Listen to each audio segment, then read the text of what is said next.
Hey, good morning from Van Meter, Iowa. This is not one of the 1,700 sites where voters will gather a little bit later this evening to caucus. This is the home of the Bob Feller Museum, the legendary Cleveland Indians pitcher born here in Van Meter, Iowa. Years ago, Feller campaigned in Iowa with Governor John Kosich during Kosich's 2000 run for the White House.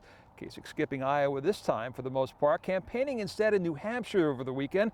Here in Iowa, the candidates have been everywhere, trying to not just shore up their support, but convince them to ignore the potential blizzard-like conditions and get out tonight at 7 to caucus. Remember, the polls aren't open all day in Iowa. In fact, there are no voting booths or machines. Iowans will gather tonight at local churches, schools, and town halls. The Republicans will vote in a secret ballot. The Democrats, though, a more complex process.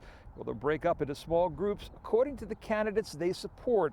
No candidate has ever finished lower than third in Iowa and gone on to win the White House. With only 3 Democrats, Bernie Sanders knows he'll finish in the top 3. Former Ohio Senator Nina Turner, who will be in Iowa later today for Sanders, says the support by young voters might put him over the top here. They see him as a leader for the future, even though, you know, people might not necessarily think that because of his age, but to see 18-year-olds and 20-year-olds just gravitate to him like a magnet, to me, is very telling. All right, so here's the caveat. The caucus is won precinct by precinct, not in total votes cast all over the state. So these college students are still in their college towns.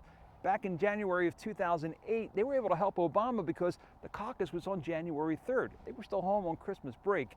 Coming up throughout the day, we'll have continuous reports here from Iowa and introduce you later to some high school students from Northeast Ohio getting the lesson of their lives. Reporting in Van Meter, John Kosich for Good Morning Cleveland.